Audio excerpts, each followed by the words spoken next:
E aí, galera, tudo bem? Dona Nicole.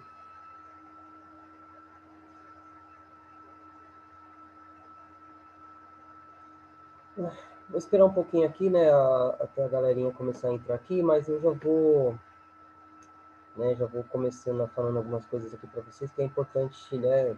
Eu acho que, né, eu gostaria muito, né, de iniciar esse vídeo de hoje, essa aula, né, falando um pouquinho sobre o que foi esse ano, né? Afinal de contas, esse ano foi um ano bem atípico para nós, né, em todos os sentidos. Né? A gente saiu dos muros da nossa escola, né, da nossa zona de conforto e acabamos aqui nesse mundo novo do computador, da informática, entre outras coisas, né? E esse mundo ele vai vir para ficar, infelizmente, né? Infelizmente ou felizmente, né? Acho que uma ferramenta a mais na educação ela é necessária. Bom dia, Giovana. Então, assim, para estreitar mesmo, né, a convivência entre alunos e professores, né? Eu acho que é importante isso, né? Que nós, como uma comunidade, né? A comunidade escolar do novo ideal, né? Acho que a gente saiu de um momento de exceção, né? A gente, do dia para a noite, nós fomos jogados, né, nessa nova realidade, e essa nova realidade, né, nos trouxe até aqui. Bem, gente, então assim, o que eu ia falar para vocês na terça-feira, mas eu tive que remarcar essa aula para hoje. É o seguinte, então, gente, eu já vou começar a preparar vocês para o ano que vem, né, levando em consideração que o 8º ano eu considero, em história, um dos anos mais interessantes de ser estudado, porque nós vamos estudar movimentos políticos, movimentos ideológicos, movimentos filosóficos, que vão desembocar nos principais eventos do século XX, né, que é o 9º ano. O 9º ano, nós estudamos o finzinho do século XIX e todo o século XX. Então, tem muitos alunos que já no 6º ano, a primeira coisa que eles me perguntam é o seguinte: professor, quando a gente vai estudar a Primeira e a Segunda Guerra Mundial, principalmente a Segunda Guerra Mundial? Então é o seguinte, nós vamos estudar o início, né, dessas guerras, não no 9º ano, mas no 8º. Mas no 8º ano nós iniciamos o processo, né, ou o que nós chamamos, né, de estudo de causa, né? O que causou a Primeira e a Segunda Guerra Mundial. Entre esses movimentos, né, nós temos que pensar o seguinte: até esse ano aqui nós estudamos o quê? Feudalismo, Idade Moderna, Renascimento, descobertas, né? Então, a expansão da Europa pelo mundo conhecido até então, o Novo Mundo, né? O Novo Mundo no caso, a América e a Ásia. O ano que vem nós vamos falar um pouquinho do Novíssimo Mundo, que é a Austrália, né? A Austrália é chamado como Novíssimo Mundo. E assim, né? Então, o que vai acontecer aí? No Brasil, né, nós falamos nas últimas aulas que os europeus, os colonizadores, descobriram ouro no interior. Então, ouro, né, ouro, diamante, esmeraldas, principalmente na região aí, né, da Vila Rica. Vila Rica que hoje, né, é uma cidade, né, chamada também de Ouro Preto, ali em Minas Gerais. Então, essa cidade aí, ela vai ser muito importante por conta de levantes, né? Como a gente viu na aula passada, né? No caso, a revolta Felipe dos Santos.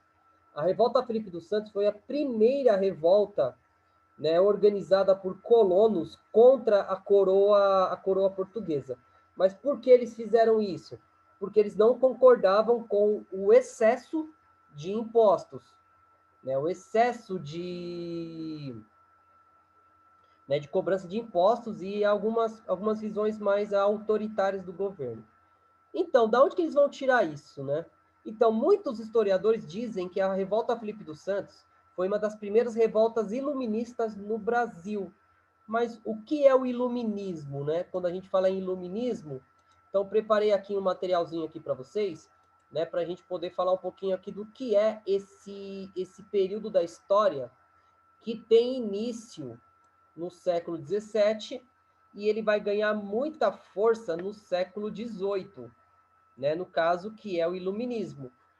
eu coloquei aqui como primeira parte, porque é o seguinte, eu já gravei essas aulas no Meets e eu coloquei no meu canal, mas assim, é sempre bom a gente, né, como vocês têm, como eu consigo gravar as aulas com vocês aqui, colocar no YouTube da escola, então eu já vou usar esse materialzinho aqui para a gente poder discutir aí.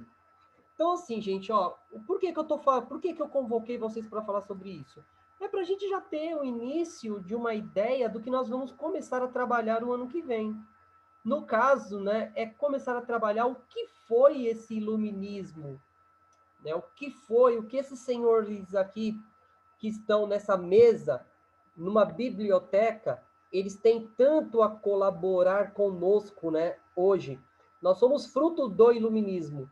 Se não fosse o iluminismo, talvez hoje nós ainda estaríamos numa monarquia absolutista, né? Então, no caso, um rei que governava tudo, um rei que concentrava sobre ele o poder político e o poder religioso, por isso que ele era tão absoluto. Então, quando eu falo para vocês em iluminismo, então a primeira coisa que eu vou ressaltar aqui com vocês é o seguinte. Então, ele vai fazer uma crítica ao Renascimento. Então, o Renascimento ele vai abrir as portas para as rupturas, né, da história humana, iniciando o questionamento das autoridades eclesiásticas, né, que formando as primeiras coroas nacionais para o capitalismo mercantil. Mas no campo social pouco foi modificado. Então, o Renascimento que nós já estudamos, que foi encabeçado pelo William Shakespeare, pelo Isaac Newton, pelo Galileu Galilei, entre outros, né, ele vai criar um critério que nós chamamos de humanismo. Então, o que é o humanismo, né? O antropocentrismo é quando o ser humano ele está no centro das ações do mundo. Então, o ser humano ele vai se tornar peça fundamental para a construção, né, da sua sociedade. Então, no caso aí, vai iniciar o que nós chamamos de capitalismo mercantil, ou que nós chamamos de mercantilismo, que também vai ser questionado, né, vai ser questionado pelos iluministas. Os iluministas, principalmente sobre a visão de um pensador chamado Adam Smith, o Adam Smith ele vai pregar o seguinte, que o mercantilismo ele era algo a ser combatido porque tinha fortes influências do Estado. Né? Então, a coroa nacional ela vai controlar esse mercado. Qual era a base do mercantilismo, né, pregado assim, o capitalismo pregado pelo Adam Smith, né, que nós vamos falar do Adam Smith também. O Adam Smith ele vai dizer o quê? Que o governo não deve buscar, né, controlar esse sistema. No caso aí, o iluminismo ele também ganha base, né, principalmente ele surge na Inglaterra. Nós falamos um pouquinho disso assim, na formação da Inglaterra, mas eu vou voltar a falar isso um pouco mais hoje e um pouco mais no ano que vem, que é a questão da formação do parlamento inglês. Né? A Inglaterra é uma das coroas parlamentaristas mais antigas do mundo. Então, ela tem o parlamento desde o século XIII, com a chegada do João Sem Terra. Né? Então, o João Sem Terra, que foi um monarca que ele não tinha propriedades, para ele conseguir poder, ele vai querer o quê? Aumentar os impostos na Inglaterra. Então, quando ele tenta aumentar os impostos, a nobreza vai se revoltar. E o que ele vai fazer? Né, para a nobreza e para alguns comerciantes, para algumas pessoas mais ricas. Ele vai abrir a possibilidade da criação da Assembleia dos Comuns. Assembleia, né? Então, o parlamento. E essa ideia ela foi difundida, ela foi levada para a França quando o Montesquieu, que é um dos filósofos que nós vamos trabalhar também, ele vai fugir da França, temendo por ser morto por conta da sua vida política. Né? Então ele vai levar para a França essa ideia de parlamentarismo e de, né, um levante que vai resultar na Revolução Francesa, que é um dos atos que vai mudar a história humana, né? Então, tanto é que a Revolução Francesa, ela termina a era moderna e ela inicia a história contemporânea que vai chegar até nós. O iluminismo, né, então ele modificou o mundo, como a gente sabe. Então ele transformou a sociedade, a política, a economia, nas principais, né, principalmente, né, sobre a questão da liberdade, né, do homem sobre a superstição que a igreja impunha a ele. Então é nesse momento que vai surgir pensadores que vão divergir da Igreja Católica Apostólica Romana, né, que era a maior instituição desse momento, levando a fatos grandiosos. E também, né, vai dar a base para movimentos que vai nos envergonhar. No caso, né, do determinismo, das teorias racistas, entre outras coisas, né, que vai chegar até os dias de hoje, que nós tanto falamos pela mídia, entre outras coisas. Então, para nós contextualizarmos aqui, então, o iluminismo ele é conhecido como o século das luzes, né, porque para eles acreditavam que o ser humano ele vivia num período de trevas, né, então, no caso, eles acreditavam, foram eles que deram a divisão da linha do tempo, né? Então, os iluministas que vão estudar, que vão criar essa divisão de idade antiga, idade clássica, idade média, idade moderna e idade contemporânea. A idade moderna, ela tem início com as navegações e ela chega ao fim com a Revolução Francesa. Então, o iluminismo, ele vai pregar o quê? Essa divisão. Tanto é que eles consideram o quê? Que eles vão levar a luz para o mundo, a luz do conhecimento, da razão, de uma certa forma ou de outra, afastando o ser humano das trevas, da superstição. Né? Então, eles vão iniciar esse processo. Então, o iluminismo ele vai incluir ideias, né, que vão ser centradas na razão, né, no que o homem pode ter como razão, racional, o ser humano racional e não passional. Né? Então, o ser humano ele deve agir com razão, com conhecimento e não com paixão. Né? Então, isso ele vai pregar a liberdade, o progresso, a tolerância, a fraternidade, o governo constitucional e a separação entre igreja e Estado. Então, a igreja toma conta da fé e o Estado toma conta da política, que até então eles estavam entrelados. Um dependia do outro. Com, né, o iluminismo vai se separar. E o principal aqui, gente, uma carta constitucional, um governo constitucional, iniciando o processo de criação de constituições. Então, o rei, ele não estava acima da lei, ele vai ser igual à lei. Né? Então, ele vai ser submetido, ele vai ser controlado pela lei também. Né? Isso vai gerar vários movimentos de insurreição, de revoltas, entre outras coisas, durante a Europa no século XVIII e século XIX. Então, a filosofia, no caso aí, na França, as doutrinas centradas nos filósofos iluministas eram a liberdade individual, a tolerância religiosa, em oposição a uma monarquia absolutista e os dogmas fixados pela igreja.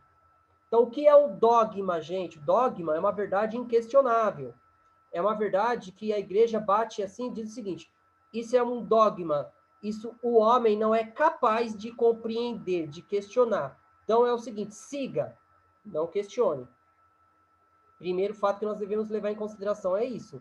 Um dogma é isso, é aquilo que você deve seguir, não é aquilo que você deve questionar. Tudo bem, galera? Uma outra coisa aí também que nós devemos levar em consideração, né? A questão da tolerância religiosa. Né? Então, no caso, ali na Europa, a tolerância com os protestantes, tolerância com os judeus, que eram grupos, né, muito importantes nesse momento. Né? Então, eram os grupos que tinham mais poder econômico na Europa no século XVIII e XIX. Né? A reforma protestante ela vai fazer com que a burguesia ela fosse formada por esses grupos, pelos judeus, pelos protestantes, né, pelos evangélicos, levando em consideração que a igreja protestante é todos aqueles que têm a base em Martim Lutero, no caso, né, nós temos também o João Calvino, o Henrique VIII e por aí vai. Bem, então, o iluminismo também ele foi marcado por uma ênfase no método científico e no reducionismo, né, e juntamente com o crescimento do questionamento da ortodoxia religiosa. Uma atitude, né, capturada, né, pela frase, né, atreva-se a conhecer. No caso, antes dos pensadores iluministas, que eu vou falar para vocês no ano que vem em filosofia, já estou dando até spoilers para vocês do ano que vem. Então é o seguinte, no ano que vem nós vamos falar em filosofia desses pensadores, do René Descartes, entre outros. Esses pensadores mais mais científicos, eles vão construir uma mentalidade diferente, que até então o ser humano não tinha. Né? Então, esses pensadores iluministas, eles vão ter esse lema: atreva-se a conhecer, atreva-se a estudar. Né? Então, esses pensadores vão iniciar um processo mais amplo. E o avanço tecnológico, gente, principalmente sobre a questão do uso do vapor. Né? O vapor ele vai criar uma revolução que vai modificar a humanidade até os dias de hoje, que é a Revolução Industrial. Né? A Revolução Industrial, que tem início na Inglaterra no século XVIII e XIX, né? E vai modificar a história humana de uma forma grandiosa. Para a gente continuar aqui também. Então, os historiadores franceses, eles vão ser, tradicionalmente, colocam o iluminismo entre, né, no caso, a Revolução, né, entre o período da morte do Luís XIV, que eu vou falar para vocês no ano que vem também. O Luís XIV, ele era um monarca francês tão forte que ele vai dizer o seguinte, ó, o Estado sou eu. Então, o governo, a coroa, a França, ela é materializada em mim, né? O Estado sou eu. E a Revolução Francesa, ela vai ser o ápice do iluminismo. É quando os pensadores iluministas vão, né, de uma certa forma ou de outra, né, conseguir, né, eles vão conseguir dominar, né, aquele período. Né? Então, os filósofos eles vão conseguir impor as suas ideias, principalmente por uma prática que já era feita antes. No caso, a prensa mecânica criada pelo Gutenberg, lá no século XIV, século XV, ela vai ter uma influência muito grande no iluminismo, principalmente na democratização de publicações como panfletos, jornais, entre outras coisas. No caso, né, do iluminismo, também vai ter impacto muito grande nas monarquias. Então, as monarquias perderão poder político e a igreja, né, vai preparar um movimento de revolução política no século XVIII e XIX. Né? Então, uma variedade de movimentos, né, entre o liberalismo, o neoclassicismo, né, no caso, né, a heranças intelectuais do iluminismo. Então, no caso, eles vão voltar lá na Idade Clássica, né, tanto é que o neoclassicismo é isso. Então, eles vão voltar lá nos filósofos gregos para poder pensar uma base filosófica para o mundo que estava se iniciando ali naquele momento. Então, é sempre bom da gente estar pensando aqui. Então, no caso, né, nós teremos vários pensadores, né, no caso, aqueles pensadores que eu já falei para vocês, a questão né, do Voltaire, do Jean-Jacques Rousseau, o David Hummel, o Adam Smith, o Immanuel Kant, e essas ideias também vão refletir nas monarquias. No caso da Catarina II, do José II da Áustria, o Frederico da Prússia, e eles vão, né, ser chamados de absolutistas esclarecidos ou déspotas esclarecidos. Então, eles vão começar, né, a abrir caminho para uma filosofia dentro do seu governo. Porque ou eles faziam isso, ou eles seriam depostos. Eles seriam retirados do poder. Porque a burguesia europeia estava crescendo de uma forma vertiginosa. Um outro movimento também que nós vamos estudar o ano que vem, que vai beber do iluminismo e vai colaborar muito para o iluminismo, é a Revolução Americana, a Revolução dos Estados Unidos da América. No caso, Benjamin Franklin, ele vai ir para a Europa e ele vai ter conhecimentos dessa nova onda, né, de pensamentos na Europa e vai levar para os Estados Unidos, para as 12 colônias americanas.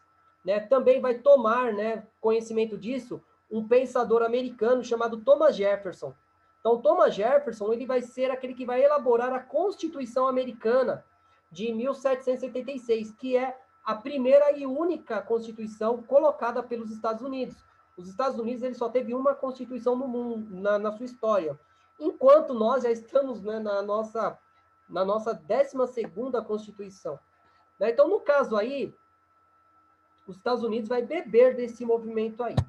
Bem, então, a publicação da enciclopédia, né? Então, a enciclopédia foi uma invenção, foi um avanço criado pelos iluministas, porque eles vão beber da fonte do seguinte, né, do conhecimento. Então, para levar o conhecimento a todos, eles vão criar a enciclopédia, que era uma coleção de livros com verbetes, né? Então, eles vão ter verbetes de todo o conhecimento criado pelo ser humano.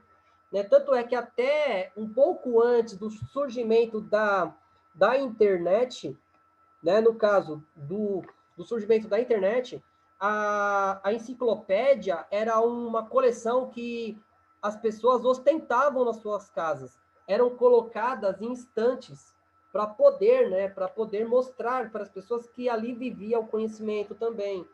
Uma outra coisa também que é importante, que tem todas essas publicações aí no caso dos filósofos, né? No caso, o Dicionário Filosófico do Voltaire, a Carta Filosófica do Voltaire, o Discurso da Origem Fundamental da Desigualdade Humana, do Jean-Jacques Rousseau, o Contrato Social também do Rousseau, a Riqueza das Nações do Adam Smith e o Espírito das Leis do Montesquieu, que nós vamos, né, esmiuçar isso no decorrer do estudo do iluminismo. Bem, então, as ideias do iluminismo, eles vão desempenhar, né, importantes inspirações para a Revolução Francesa, Revolução Inglesa, Revolução Americana, e isso vai levar ao movimento que nós chamamos de romantismo. Gente, então é o seguinte, romantismo não é aquele pensamento romântico entre homem e mulher. No caso, o romantismo é quando nós temos um pensamento nacionalista. Então, quando surgem as bandeiras, quando surge aquela ideia, aquela identidade de que nós pertencemos a uma nação, a um povo. Então, essa visão aí de iluminismo. Bem, gente, então, como a história, ela reflete na arte, né? Então, no caso, nós temos essa gravura que foi constituída naquele período. Essa gravura, ela tem elementos, né, da arte clássica, da arte grega, né, na questão da perfeição dos corpos, né, da roupa, a questão dos elementos. Então, nós temos aqui uma mulher vestida, né, com uma túnica grega, só que na cabeça dela tem um barrete. O que é esse barrete? Esse chapeuzinho que está em cinza aqui, só que ele normalmente, quando ele é representado em cores, ele é vermelho. Como nós temos a volta para o classicismo, então nós temos aqui na mão dela um cetro. Esse cetro, ele tem o olho de Horus, que é o olho da justiça, o olho que tudo vê. Né? Então, no caso, né, ela está dizendo que esse olho, o olho da justiça, é o olho da razão. Então, no caso, ela está iluminando aqueles que vivem. Né? No caso aqui, eles estão com uma venda, né, que prega o quê? O que o iluminismo buscava? Libertar o homem das amarras da superstição. Bem, então, a definição, né, como a gente já vem falando. Então, o iluminismo, ele não é apenas um. Ele tem vários iluminismos. Né? Então, nós temos iluminismo na Escócia, nós temos iluminismo na Inglaterra, nós temos iluminismo na França, nós temos iluminismo nos Estados Unidos. Então, com isso, né, no caso, ele vai se consolidar, né, ele vai chegar ao seu auge quando há as guerras napoleônicas. No caso, né, as guerras napoleônicas, ele vai ser um divisor de águas no mundo. Né? Então, se não fosse a Revolução Francesa, nós não teríamos o Napoleão Bonaparte no poder. E o Napoleão Bonaparte no poder, ele é exemplo para nós aqui no Brasil. Porque se não fosse o Napoleão Bonaparte, a família real portuguesa não teria vindo para o Brasil, e não vindo a família real para o Brasil não teria se tornado independente em 1822, levando em consideração isso. Então, no caso, né, esse século das luzes, ele vai, né, também consolidar partes acadêmicas, entre outras coisas, né? Então, vão consolidar essa ideia.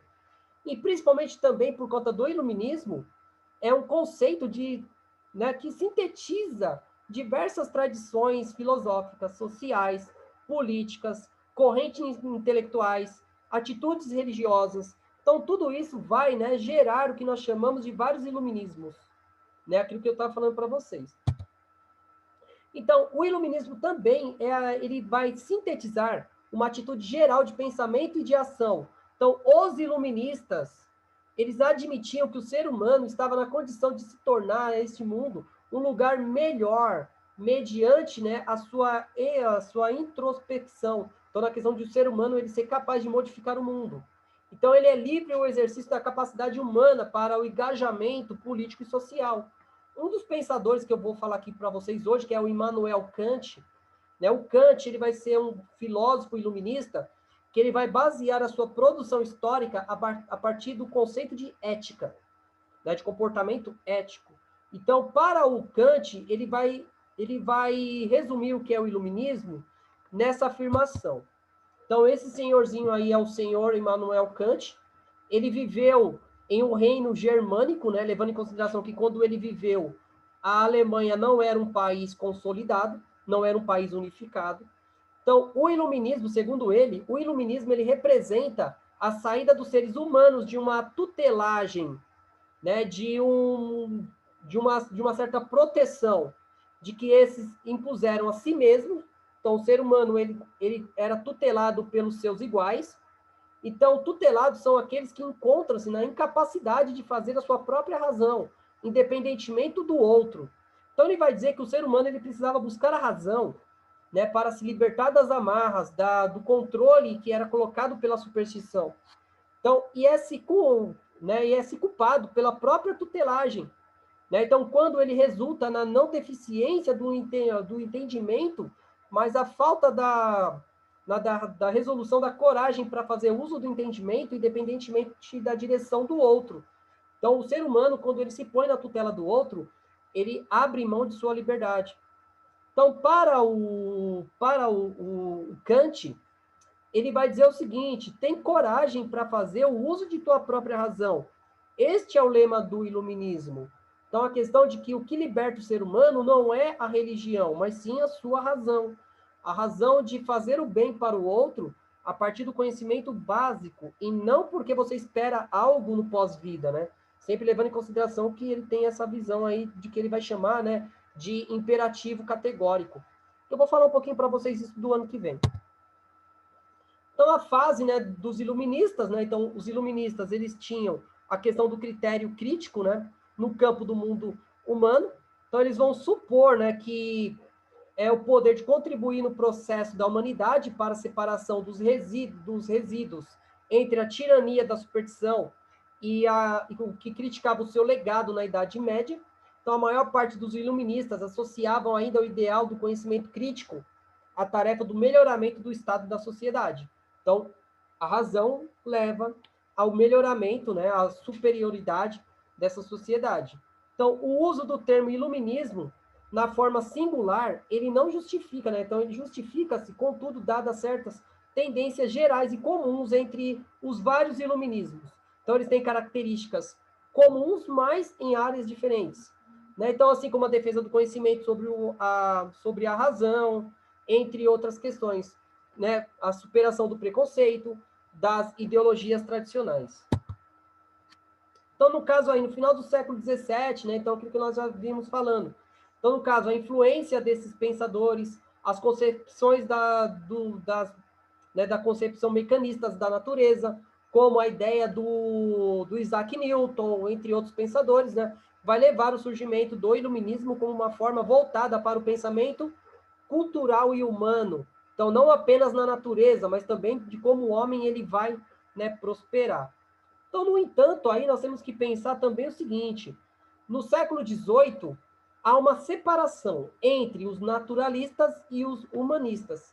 Né? No caso, aqueles que pensavam que a humanidade, o conhecimento, ele era baseado dessa relação entre natureza e homem, e depois vai ter como o homem ele também transforma a sua natureza. No caso, né, de Herro, né, que vai ser o idealizador, né, da questão da enciclopédia, entre outros. Né, então, aqui, para a gente terminar aqui no nosso conceito hoje, né, então nós falamos sobre o iluminismo, que buscava a luz frente à escuridão da superstição.